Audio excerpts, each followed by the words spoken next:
Ẹ káàárọ̀, ẹ káàsán, ẹ kú ìyálẹ̀ta, ẹ kú ìrọ̀lẹ́, ẹ kú àṣálẹ́, ẹ káalẹ́ níyì. Mo kí gbogbo ọmọ Yorùbá káàkiri gbogbo àgbáńláyé. Òní ọ̀sán wa o. Orúkọ mi ni Lukman ọmọ Ayédáre bàbá ọgbọ́n, ọmọ ọ̀dọ̀ àgbà. Ẹ̀yin èèyàn mi ayé wá nǹkan fìdílé tàbí ká fìdílé nǹkan. Ẹ jẹ́ ká kọ́ sáyẹ́ǹsì àwọn bàbá wa tí wọ́n fi lo ilé ayé wọn táyé fi gún régé, tí wọ́n fi lo ilé ayé wọn táyé wọn fi tòrò bí omi àjípọn. Ó yá ẹ jókòó, ẹ mú gègé yín, ẹ jẹ́ á kọ́gbọ́n. Ó ní ọgbọ́n kan táwọn bàbá wa máa ń lò tó jẹ́ pé tí wọ́n bá wà nínú ọkọ̀, tọkọ̀ yẹn bá dànù, Ọlọ́run á máa fi mọ̀ wọ́n. Sọ mọ̀ pé àwọn ẹ̀dá kan bẹ tó jẹ́ pé ara wọn ti gbàbọ̀dè tàbí kí wọ́n ti ṣépèlé wọn, kó jẹ́ pé ó wà nínú ọkọ̀ pé ọkọ̀ yẹn fẹ́ dà. Ṣùgbọ́n mo fi ń dá ọ lójú pé tí o bá lo ewé yìí, ààbò Ọlọ́run yóò wà pẹ̀lú rẹ̀. Gbogbo ohun yòówù tí ó bá ṣẹlẹ̀, ìwọ ó bọ́ lẹ́nà kí nǹkan aburú tí ó bá ṣẹlẹ̀ ó tó ṣẹlẹ̀.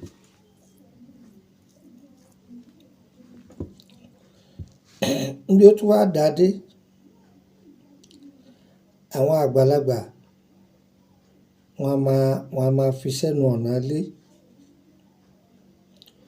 Bí wọ́n bá ta ọfà àṣàsí, kò ní wọnú ilé náà.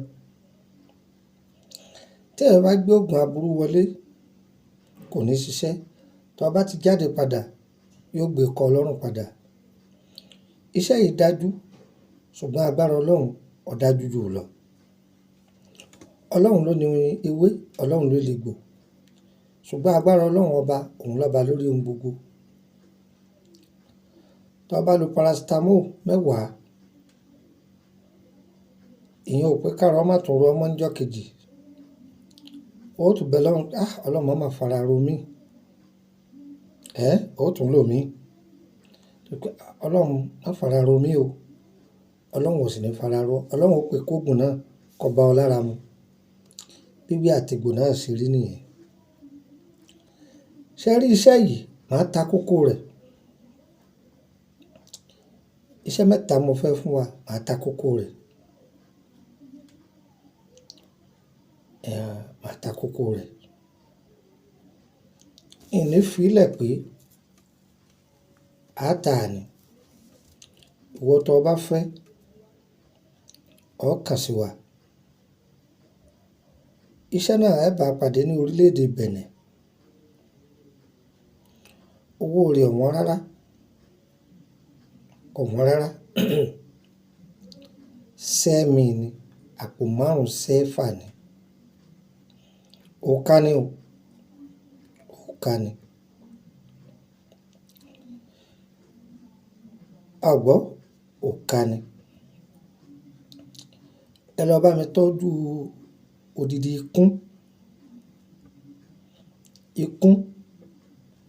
ikún, ẹranko kan ní jẹ́ bẹ́ẹ̀. Ikún tí wọ́n pa lóòjọ́. Níjọ́ tẹ fẹ́ ṣe iṣẹ́ yìí, níjọ́ náà là á jáwé rẹ̀ o. Odidi ikún kan, ẹ là láyà. Tọ́, ẹ bá mi wá ewé awẹ́dẹ,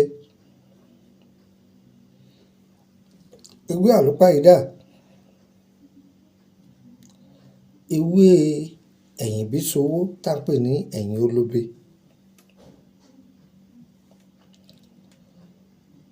Lábàá parí iṣẹ́ yìí. Tá bá ti parí iṣẹ́ yìí, tá jú ewé yìí àtàwọn nǹkan tá fi kún, tá parí ẹ̀ tán. Inú ikún yìí là á parí ẹ̀ sí. Táwọn àgbàlagbà bá parí ẹ̀ sínú ikún tán, ó níbi tí wọ́n tọ́jú ẹ̀ sí. Ó sì ní iye ọjọ́ tí ó kà. tó bá ti lo iye ọjọ́ ìpé ó ti parí, òkà ti jáde nìyẹn. Bí tó bá fi sí ọ̀dà yìí ọ̀wọ̀ wíwá ń bẹ lára rẹ ni ó fi sára ọkọ̀ ni abẹ́rẹ́ ọlọ́kọ́ náà okùn tó dí o. Ọ̀wọ̀ tó dájú ni, ọ̀wọ̀ tó dájú ni. Kẹ́ lè bá àmọ́yìn rẹ̀ làwa náà fi fílẹ̀ pé mo ta kókó. Wọ́n tó bá fẹ́ lórílẹ̀‐èdè Nàìjíríà, èèyàn sá pè mí. Ẹ pè mí.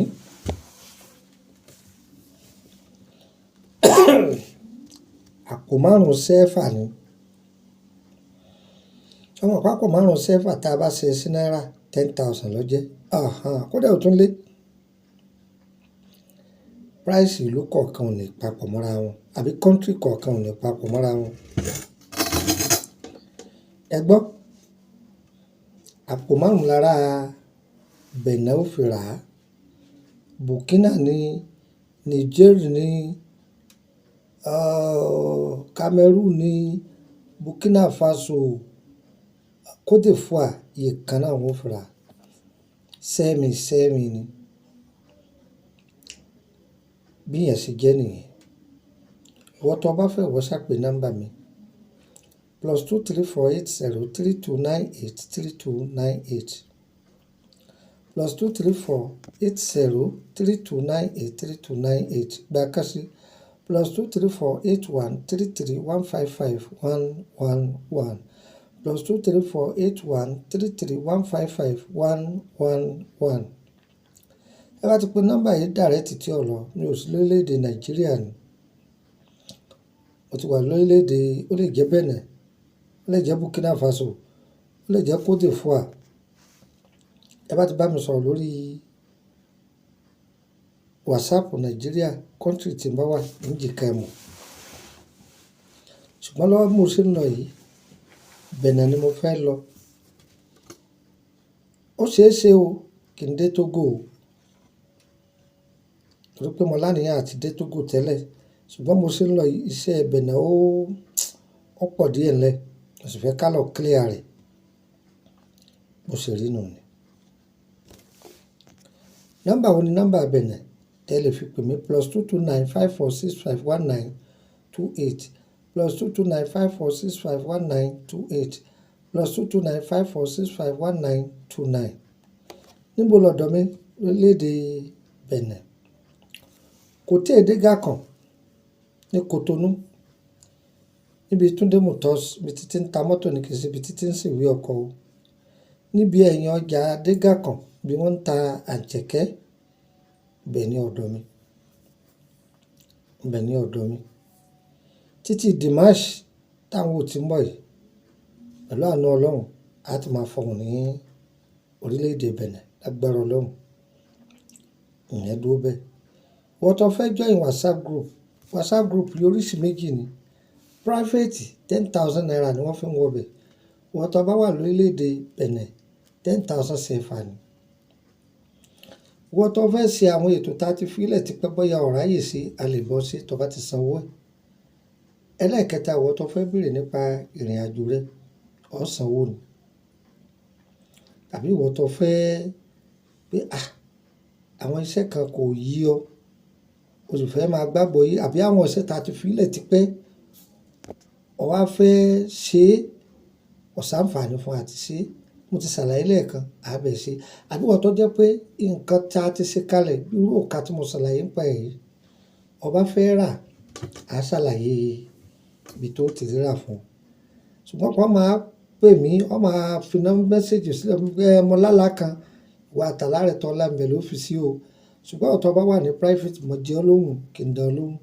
Torí owó lọ sanwó bẹ̀, èyí sì ṣòwò kékeré. Tó tún bá yìí ti parí, ọ̀sán mi. Yẹ́yẹ́ wa kò ní yẹ lọ́mú lọ́dọ̀ mi lórílẹ̀‐èdè Nàìjíríà. Bá ti dé Ìkòròdú garage, wọ mọ́tò báyìíkù, bọ́lẹ̀ ní Emily bus stop, Emily Street, number 50, ẹgbẹ́ ilé lọ́ọ̀yà. Ìran ọmọ Èkó kan kọlà o. Ará Èkó lèmi o, ọmọ bíbí ìlú Ìṣẹ́yìn ni mí. Ó sì jẹ́ nù. Ìṣẹ́yìn o, ọmọ ẹgbẹ́ Dúmọ̀kọ, mẹ́lọ́dọ̀ tèmi. Tó yẹ́yẹ́ wa kò ní yẹ̀ ẹ́ lẹ̀. Ẹ má ì tí ì lọ o, mo fẹ́ fún wa ní nǹkan méjì sí ẹ fi ṣàgbéjì ara. Ire o, ire kà.